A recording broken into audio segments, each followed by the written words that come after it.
O milagre que mudou a vida de Adriana, da pneumonia intersticial à vitória no altar. Adriana sempre foi uma mulher forte. Mãe de 2 filhos, professora de escola pública, ela levava a vida com garra, mesmo com o salário apertado e as contas que nunca acabavam. Mas em 2022, um diagnóstico médico abalou tudo que ela conhecia como segurança: pneumonia intersticial descamativa, uma doença rara e progressiva que atacava seus pulmões, deixando-a cada vez mais sem fôlego. Os médicos foram claros: não há cura, só tratamento para retardar. Prepare-se para uma vida limitada. As noites se tornaram um pesadelo. Adriana acordava sufocando, como se um peso invisível esmagasse seu peito. Os remédios aliviavam por algumas horas, mas a tosse seca e a fraqueza a acompanhavam dia e noite. Seu marido, Carlos, um motorista de aplicativo, fazia horas extras para pagar as consultas com pneumologistas em São Paulo, mas o desespero crescia. E se eu não ver meus filhos crescerem? Ela chorava no banheiro, para que as crianças não ouvissem. Foi então que Dona Maria, sua vizinha de muitos anos, bateu à sua porta com um convite que mudaria tudo. Minha filha, você já tentou a Igreja Universal? Lá, Deus opera milagres. Eu mesma vi pessoas saírem de cadeiras de rodas, câncer sumir, dívidas serem pagas do nada. Vamos hoje à noite, tem uma corrente de oração especial pelo Brasil. Adriana hesitou. Ela tinha sido criada no catolicismo, mas nunca havia pisado em uma igreja evangélica. Porém, quando a dor no peito a acordou mais uma vez às 3 da manhã, ela olhou para o teto e sussurrou: se o Senhor existe, me mostra um caminho. Naquela mesma tarde, Dona Maria a levou até o Templo da Universal na zona leste de São Paulo. O que Adriana encontrou ali foi diferente de tudo que imaginava. Não era um lugar silencioso e solene, mas um ambiente de fé vibrante, onde pessoas oravam em voz alta, pastores falavam com autoridade espiritual, e o ar parecia carregado de algo sobrenatural. Ao entrar, uma irmã a abordou com um sorriso: Deus te trouxe aqui hoje, minha irmã. Você vai sair diferente. Naquele culto, o pastor falava sobre a fé que move montanhas. Ele citou casos de curas de doenças terminais, de famílias restauradas, de finanças milagrosamente multiplicadas. Adriana sentiu algo estremecer dentro dela. Quando o pastor pediu que quem precisasse de um milagre se levantasse, ela hesitou, mas Dona Maria a cutucou: levanta, filha. Deus está te chamando. Com lágrimas nos olhos, Adriana se pôs de pé. O pastor a chamou ao altar. Qual é o seu nome, irmã? Adriana: eu tenho uma doença nos pulmões, os médicos disseram que não tem jeito. O pastor colocou a mão em sua cabeça e começou a orar com uma unção forte, em nome de Jesus. Esta doença não veio de Deus. Sai agora, em nome do Senhor. Ele ungiu sua testa com óleo consagrado e ordenou: respire fundo, irmã. O ar de Deus está entrando nos seus pulmões. Adriana obedeceu. E, pela primeira vez em meses, ela inspirou sem dor. Uma onda de calor percorreu seu corpo, como se algo saísse dela. As lágrimas escorriam, mas desta vez eram de alívio. O pastor continuou: você está curada. Mas não pare aqui. Volte amanhã para a fogueira santa das terças, traga sua fé e um sacrifício de gratidão. Deus honra quem o honra. Adriana voltou. E voltou novamente. Participou da fogueira santa, onde centenas de pessoas oravam juntas em alta voz, quebrando maldições e declarando vitória. Ela começou a dizimar fielmente, mesmo com as contas apertadas, porque o pastor ensinou: o dízimo é a sua aliança com Deus. Quando você dá, ele abre as jansas do céu para você. Carlos, no início cético, começou a acompanhá-la depois que, misteriosamente, um cliente lhe pagou uma corrida de R$ 2.000 em dinheiro, o suficiente para quitar uma dívida atrasada do cartão. Mas o maior teste ainda viria. Em uma vigília de oração, Adriana sentiu o Espírito Santo falando ao seu coração: confie em mim completamente. Naquela noite, ela sonhou com um homem de roupas brancas que colocou as mãos em seu peito e disse: levanta e anda. Ao acordar, ela percebeu que não tossia mais. Correu para o espelho, respirou fundo várias vezes, nenhuma dor, nenhum chiado. No domingo seguinte, ela subiu ao altar para dar seu testemunho. Com a voz firme e os olhos brilhantes, contou como Deus a havia libertado da pneumonia intersticial. O pastor a abraçou e declarou: este é o poder do Deus vivo. Quando você crê, nada é impossível. A congregação explodiu em glórias, e muitas pessoas com doenças semelhantes se aproximaram dela depois, pedindo oração. Hoje, Adriana não só está totalmente curada, os exames médicos confirmaram a reversão da doença, como também se tornou obreira na igreja. Ela lidera um grupo de oração para mulheres com problemas de saúde e testemunha sem cessar: Deus não mudou. Ele ainda faz milagres, mas é preciso fé ativa, não só palavras. Precisa orar, jejuar, dizimar, participar das campanhas. Quando você faz a sua parte, Deus faz a dele e faz além. Seu marido, Carlos, hoje é diácono, e seus filhos servem no departamento infantil. A família que antes vivia no limite agora experimenta provisão sobrenatural, portas se abrem, bênçãos chegam de onde não se espera, e a paz que eles têm não se compara a nada que o mundo pode oferecer. A lição que Adriana deixou para todos é esta. Muitas vezes, pensamos que nossos problemas são maiores que Deus. Mas quando você entrega tudo a Ele, sua doença, suas dívidas, seus medos, e age na fé, Ele transforma o impossível em possível. A Igreja Universal me ensinou que a vitória não vem da sorte, mas da obediência e da fé inquebrantável. Se Deus fez por mim, Ele pode fazer por você. E assim, entre lágrimas de gratidão e louvores, Adriana continua sua jornada, uma testemunha viva do poder de Deus, porque milagres não são coisas do passado, eles acontecem aqui, agora, para quem crê. O testemunho de Adriana não ficou só entre as paredes da igreja. Sua história começou a se espalhar pela comunidade, e logo, pessoas que antes duvidavam começaram a procurar a CCB em busca de uma resposta. Entre elas estava Marisa, uma vizinha que sempre via Adriana passar pela rua com um sorriso no rosto, mesmo nos dias mais difíceis. Marisa carregava um peso que poucos conheciam. Seu filho, Lucas, de apenas 12 anos, havia sido diagnosticado com uma doença rara que os médicos diziam não ter cura. As contas do hospital se acumulavam, e a esperança ia se esvaindo. Até que um dia, depois de ouvir Adriana contar como Deus havia mudado sua vida, ela decidiu entrar na igreja pela primeira vez. Naquele domingo, o pastor falava justamente sobre a fé que move montanhas. Marisa, com o coração apertado, levantou a mão no momento do apelo e foi até a frente. Entre lágrimas, ela contou sua dor, e os obreiros oraram com ela, impondo as mãos em seu nome e no de Lucas. Senhor, o Senhor é o médico dos médicos, clamavam. Marisa saiu dali com uma certeza que não tinha antes: não estava sozinha. Na semana seguinte, algo inesperado aconteceu. O médico que acompanhava Lucas, um homem cético e de pouca fé, a chamou para uma conversa. Não entendo como, mas os exames de hoje mostram uma melhora significativa. É como se a doença estivesse regressando, disse, surpreso. Marisa não teve dúvidas, era a mão de Deus agindo. Ela voltou à igreja, dessa vez com Lucas ao seu lado, para agradecer. Mas o milagre não parou por aí. Uma irmã em Cristo, que ouvirá a história de Marisa, se aproximou dela após o culto e lhe entregou um envelope. O Senhor me falou para te dar isso, disse. Dentro, havia o valor exato das dívidas do hospital. Marisa caiu de joelhos, chorando. Não era coincidência, era provisão divina. Hoje, Lucas está completamente curado. Os médicos chamam de a remissão espontânea, mas Marisa e Adriana sabem a verdade: foi um milagre. As duas famílias agora se reúnem toda semana na CCB, não só para louvar, mas para incentivar outros que chegam quebrantados. Se Deus fez por nós, que não éramos ninguém, imagine o que Ele pode fazer por você, dizem, com os olhos brilhando de fé.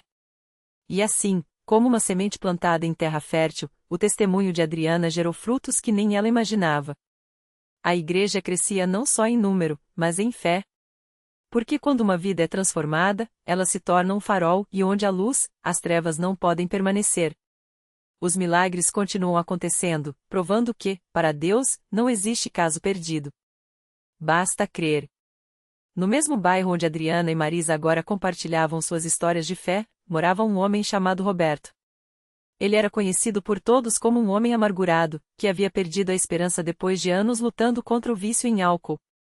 Sua família já havia desistido de convidá-lo para a igreja, pois toda vez que o faziam, ele respondia com palavras duras e um copo na mão. Mas um dia, enquanto passava em frente à CCB, ouviu o som dos hinos e parou por um instante. Não sabia explicar por quê, mas algo o fez entrar. Dentro do templo, a mensagem daquele dia falava justamente sobre restauração. O obreiro citou a história de Lucas, o menino que havia sido curado, e de como Deus não olha para o passado, mas para o coração disposto a mudar. Roberto sentou-se no último banco, com as mãos trêmulas e o coração acelerado.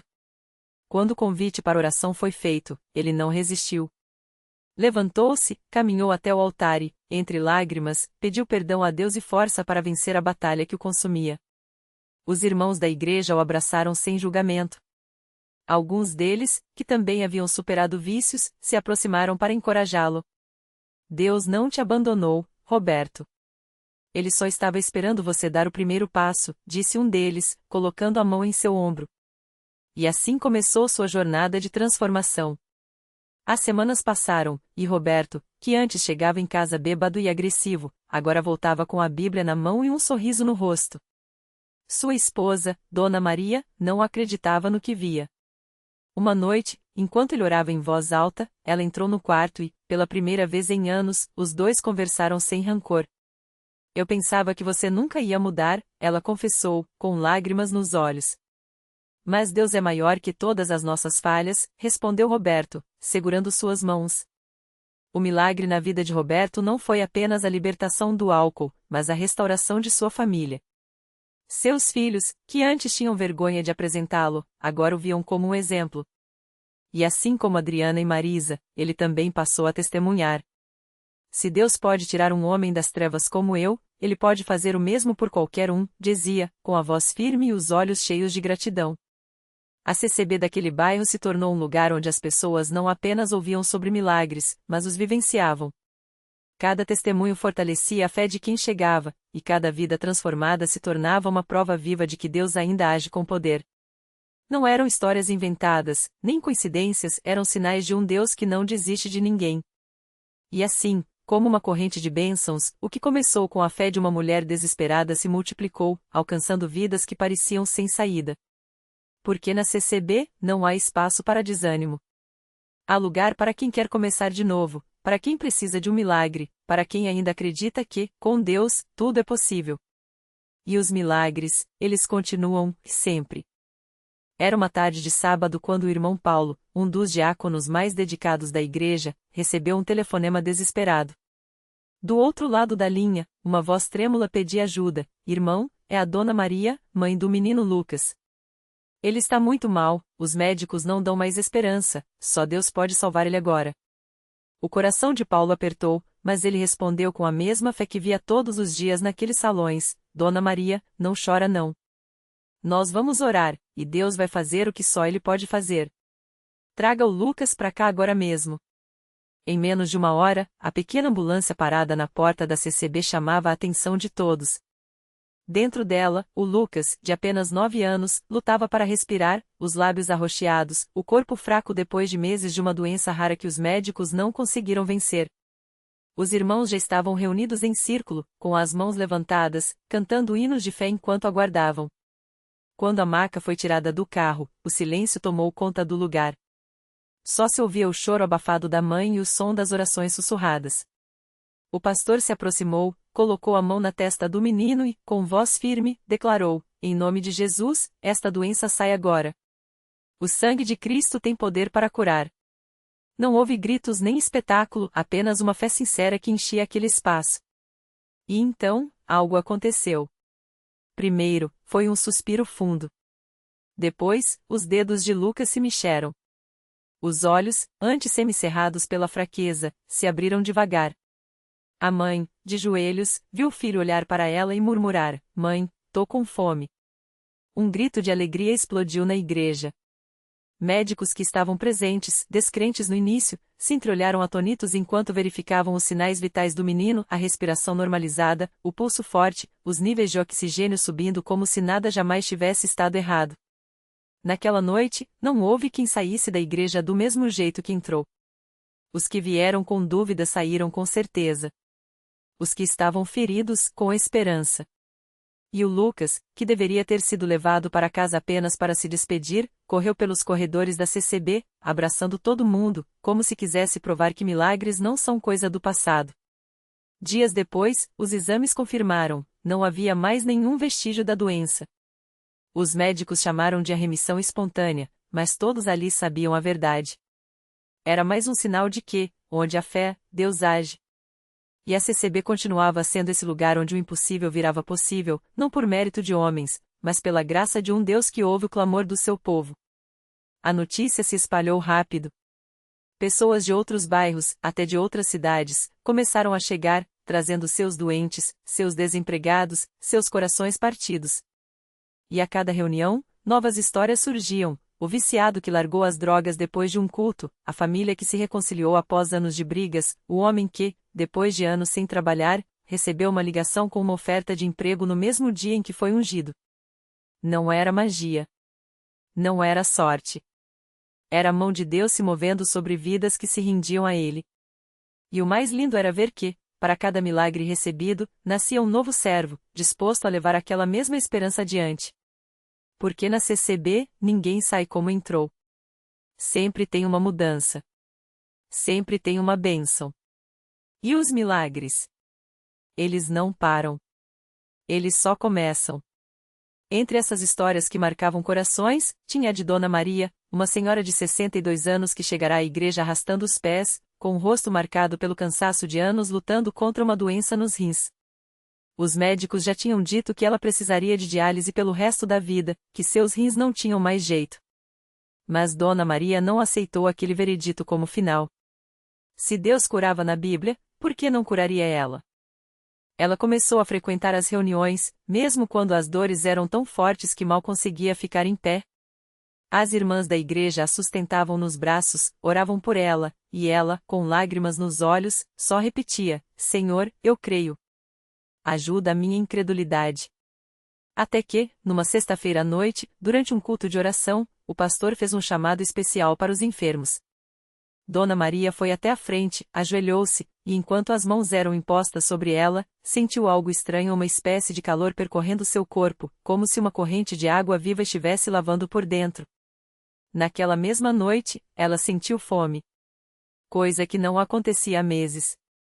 No domingo seguinte, voltou à igreja saltitando, com os exames na mão. Os médicos não acreditavam, seus rins estavam funcionando normalmente. Isso não tem explicação médica, disseram. Mas Dona Maria sabia a explicação: era Jesus. E não foi só ela. Tinha também o caso do jovem Carlos, que chegou à igreja depois de uma briga feia com a namorada, decidido a se jogar de uma ponte. Ele entrou arrasado, com os olhos vermelhos de tanto chorar, e saiu de lá com um sorriso no rosto e uma paz que não entendia. No culto, um irmão se aproximou dele e disse: Deus me mostrou que você está pensando em desistir da vida. Mas Ele tem um plano para você. Aquelas palavras foram como um soco no peito a alguém que nem conhecia, sabia exatamente o que lhe estava passando. Carlos chorou, entregou sua vida a Cristo, e hoje é um dos jovens mais ativos da igreja, ajudando outros que chegam com o mesmo desespero que um dia o dominou. Os milagres não eram só físicos. Tinha a história da irmã Paula, que há anos não falava com a mãe por causa de uma ofensa antiga. As duas se evitavam, e o ressentimento tinha criado um muro entre elas. Até que, num domingo, durante a pregação sobre perdão, Paula sentiu o Espírito Santo mexer com ela. Não aguentou. Levantou-se, foi até a mãe, que estava sentada do outro lado do salão, e pediu perdão. As duas se abraçaram chorando, e aquele abraço quebrou uma maldição de anos. Hoje, elas servem juntas no departamento de crianças, ensinando os pequeninos sobre o amor que tudo perdoa. E assim a igreja crescia.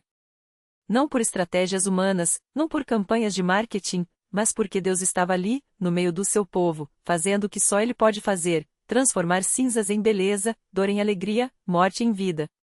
Cada testemunho era como uma semente plantada, e essas sementes germinavam em outros corações, trazendo mais pessoas sedentas por um encontro com aquele que muda histórias.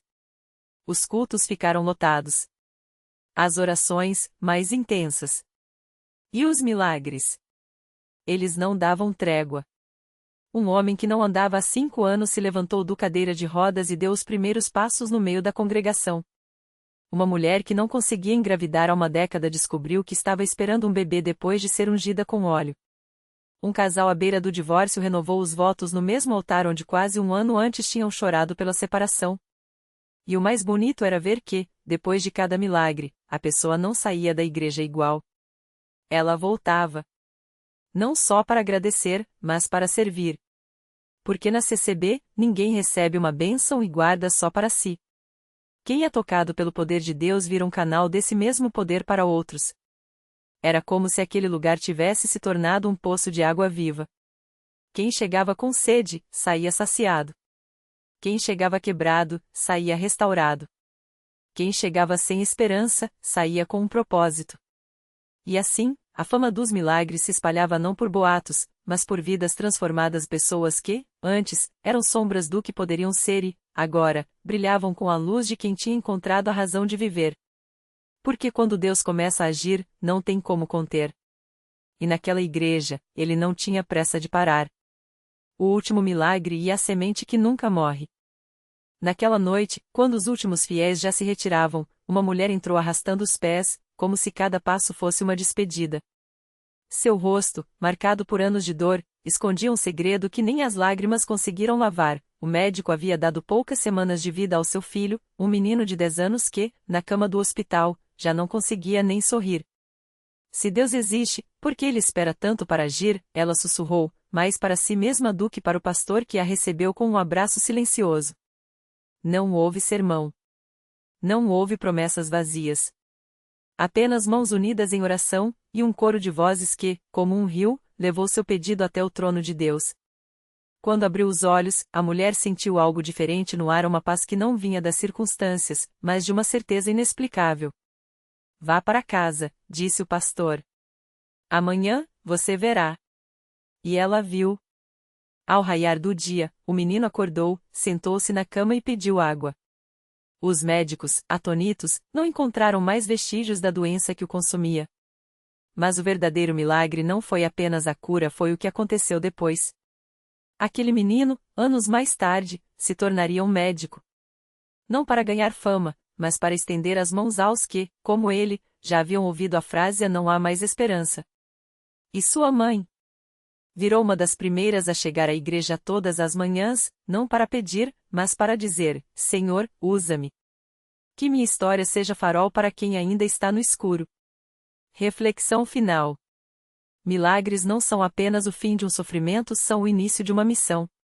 Deus não restaura vidas para que voltemos ao mesmo lugar, mas para que nos tornemos pontes entre a dor alheia e a sua graça. O maior sinal de que um milagre é real não é a cura em si, mas a vida que, depois dela, se doa sem medir. Lição de vida. A fé não é a certeza de que Deus agirá como queremos, mas a confiança de que Ele agirá no tempo certo e que, quando deixamos escrever nossa história, até as cicatrizes se tornam testemunhos.